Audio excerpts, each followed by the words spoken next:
I spent $11,000 to bring my family to a baby shower, but they skipped it and flew off to Hawaii. Pretend that this child matters to us, no? My mom wrote and blocked me, so I sent a message to my father informing him about the cancellation of the hotel deposit in Hawaii and wished him a safe return home. 40 minutes later, my mom and sister was crying in voice messages, but then I did something else they did not expect. My name is Finn. I live in Boise, Idaho with my wife Tessa. Last winter, after years of infertility treatments, we finally found out that we were going to have a baby. A boy. It felt like a miracle. We decided to throw a huge baby shower, something special, because this wasn't just any baby, it was the one we had fought so hard to have. The problem was that most of my family lived all the way in Orlando, Florida. My mom, my dad, my younger sister Madison, her husband Troy, and their 12-year-old daughter Kaye. We hadn't seen each other in person in over 3 years. Pandemic, money, excuses, you name it. I thought this was the perfect opportunity to reconnect. Flights were expensive. I knew they couldn't afford it on their own, especially Madison and Troy, who always complained about being broke but somehow managed to upgrade their kitchen last year and buy Kaye a purebred dog for Christmas. So I wired them a total of $11,000.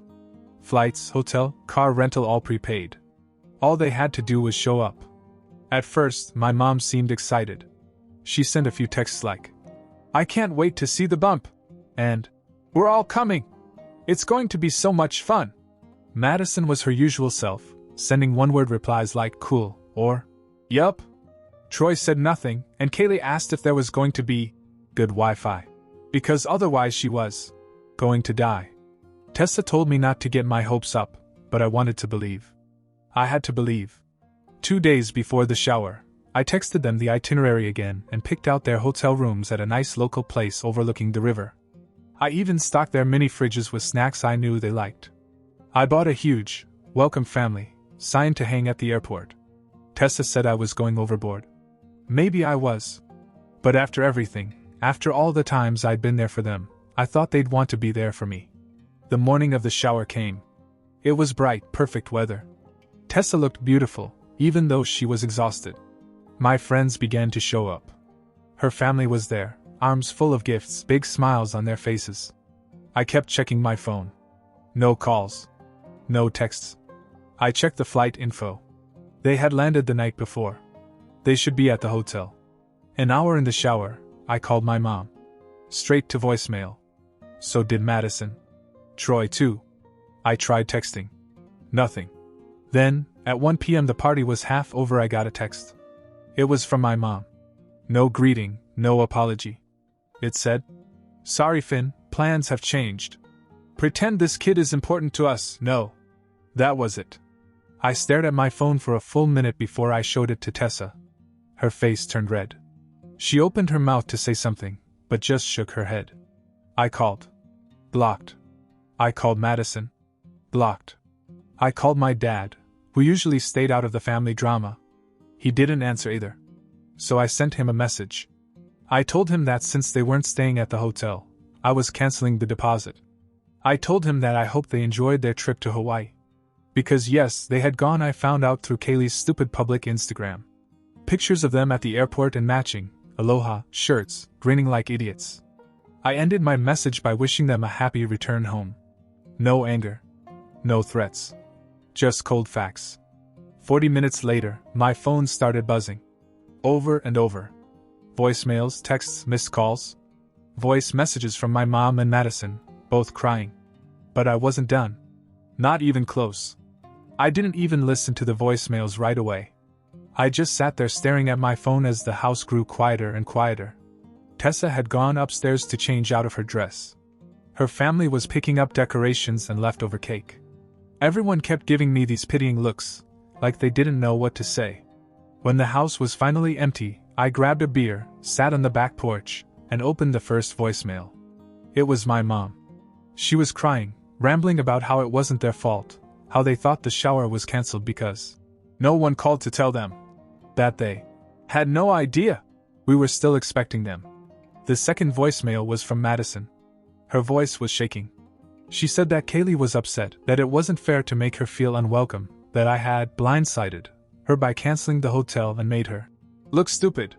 She even threw in a few jabs about how nobody cared when Madison had her second child. I didn't even bother to open Troy's message. I could guess what it would say. Something about me overreacting, about family being complicated, about how I should let it go. Because vacations are expensive and Hawaii was a once-in-a-lifetime deal. For Kaye. I just laughed. It wasn't even a bitter laugh. It was the kind of laugh you let out when everything makes so much sense all at once and you realize you were the fool for expecting better. Tessa came out and sat down next to me. She didn't say anything, just looked at me in a way that said, "Whatever you decide to do, I'm with you." I got up, went back inside, grabbed my laptop, and started pulling receipts. First, the flights. I had booked them all as refundable tickets, because a little voice in the back of my head had whispered what if on the day I wired the money. It took about 20 minutes to sort it out. But by the time I closed my laptop, $7,200 was on its way back to my account.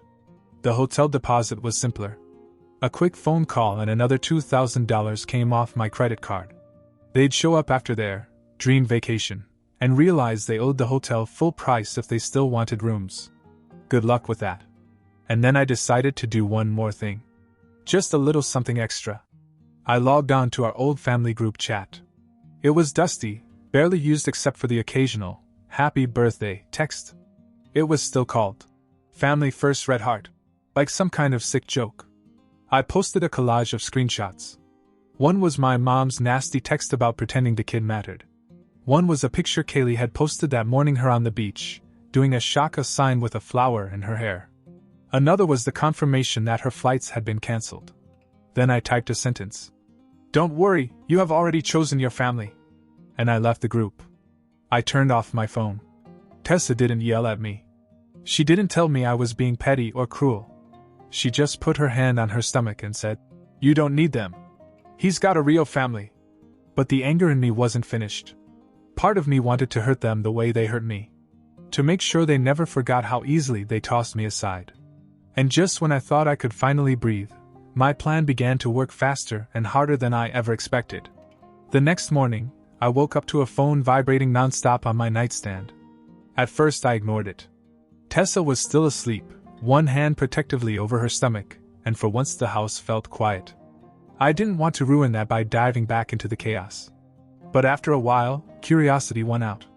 29 missed calls. 17 voicemails. Over 50 text messages. I didn't even have to open them to know it was bad.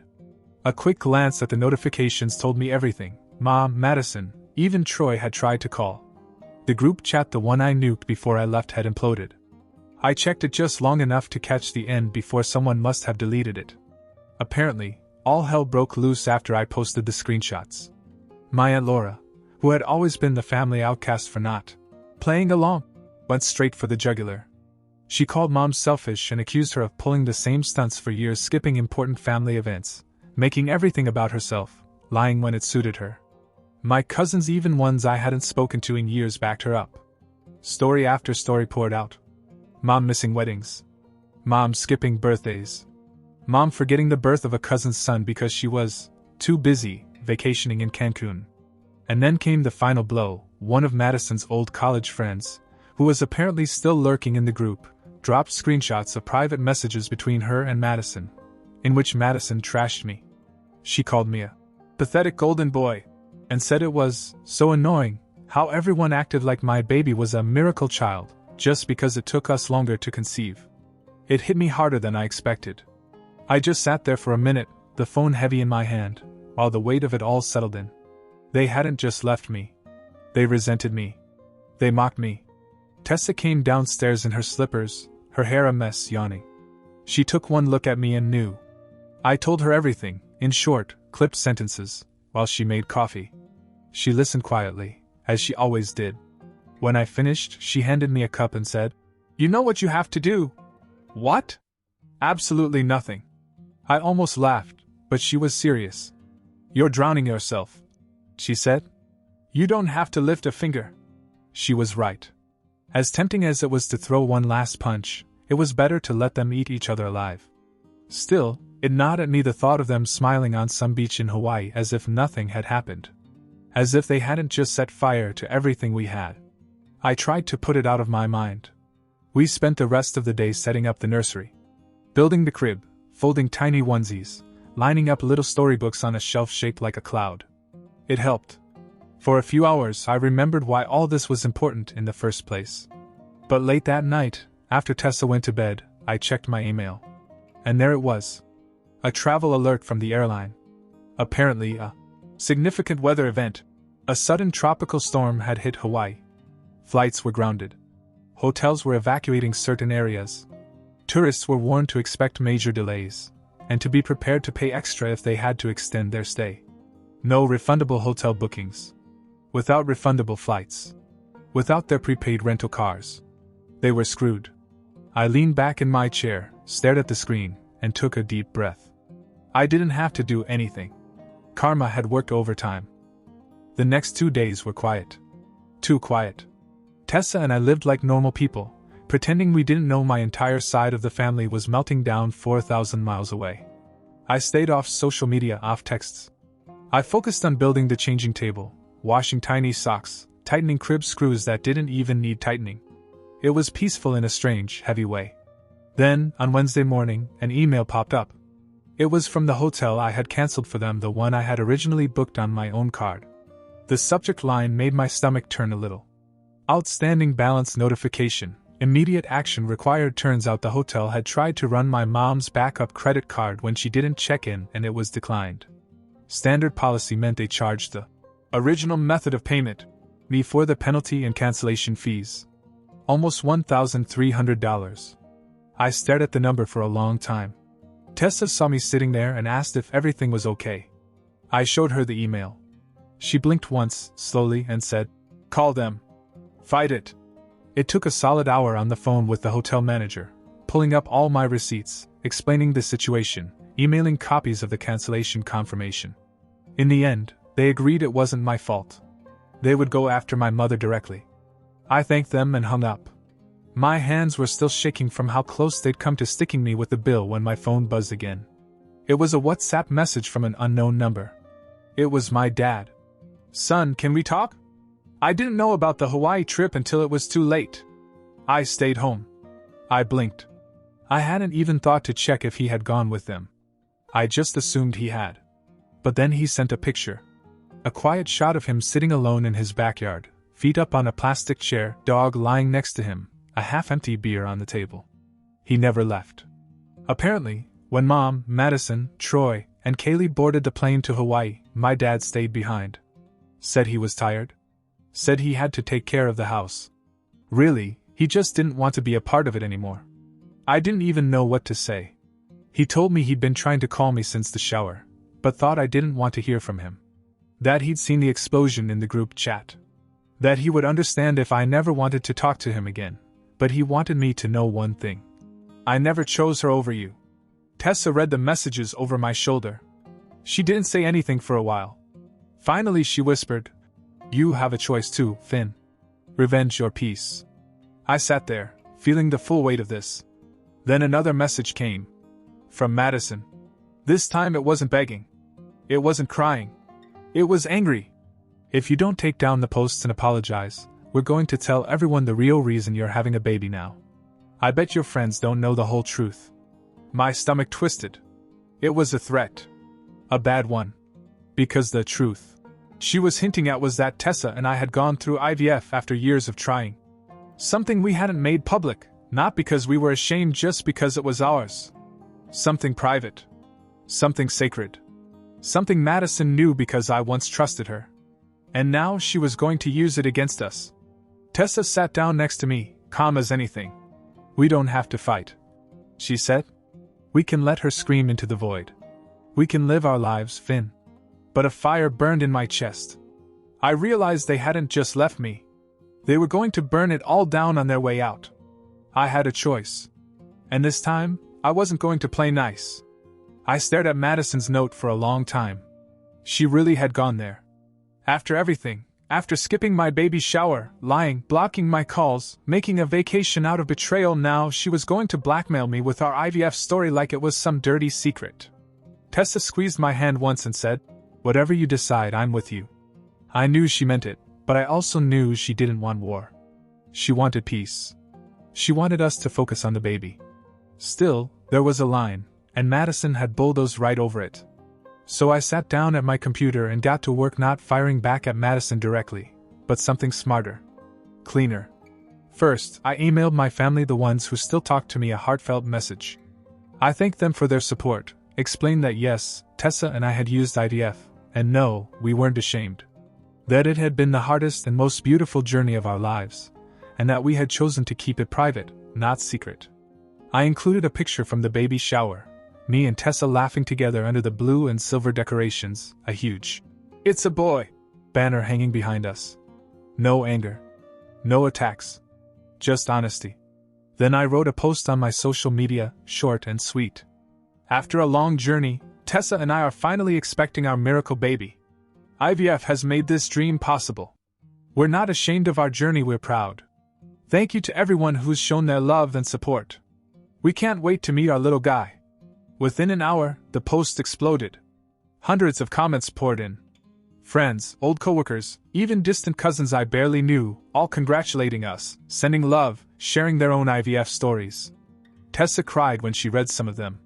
And just like that, Madison's weapon became useless. She couldn't out something we already had. She couldn't shame us if we had no shame. She couldn't hurt us if we were already standing tall. Meanwhile, behind the scenes, karma continued to grind her down. A mutual friend sent me a screenshot of Madison's Facebook page. Apparently, after the group chat exploded and the Hawaii trip fiasco became public, Madison tried to do damage control. She posted about how toxic family members had ruined her vacation, alluding to me.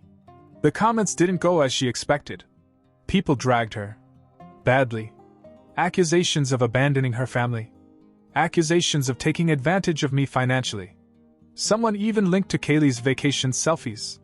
Madison finally deactivated her account.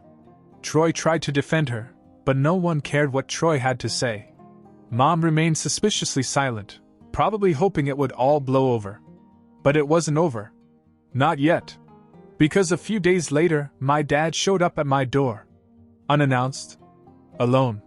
When I opened the door and saw my dad standing there, I didn't know how to feel. He looked tired. Like he hadn't slept much since that baby shower mess. He was holding a small grocery bag in one hand, like he didn't know what else to bring. We stood there awkwardly for a second. Finally he said, "I just wanted to see you." And her. And him. Tessa must have heard him because she came to the door, smiled softly and waved him in. We sat at the kitchen table. Dad fidgeted with his hands, then finally pulled a small blue box out of the shopping bag. Inside was a knitted blanket. Pale blue and white. "My mom made this for me when I was born," he said. I thought, maybe he should have it. Tessa wiped her eyes quickly and stood up, giving us room. Dad and I sat in the heavy silence for a few minutes. He didn't press me to forgive him. He didn't make excuses. He didn't even bring up Mom or Madison or what had happened in Hawaii. He just sat there, as if he knew this was probably his only chance to show me that he chose me over them. Finally he said, "I'm sorry, Finn. I should have done more." I didn't answer right away. Forgiveness isn't like a switch. It's slow, it's stubborn, it's hard. But something inside me cracked open a little. Not because he begged. Not because he cried. Because he showed up. Silently. Humble. After a while I nodded. We weren't magically okay. But maybe one day we could be. Before he left, he turned to Tessa and said, "He's lucky to have you. You both deserve better than all that noise." As the door closed behind him, it felt like a chapter had ended. The next few weeks were quiet. Peaceful. Madison tried again a long, dramatic email about how family is forever and blood is thicker than water, and how I'd regret cutting her off one day. I didn't even reply. Tessa and I concentrated on the nursery. We went on late-night ice cream runs. We painted the ceiling of the nursery with tiny stars that would glow at night.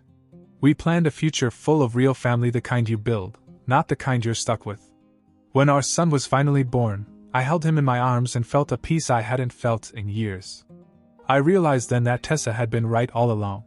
The best revenge wasn't anger. It wasn't public shaming. It wasn't even getting my money back. It was this.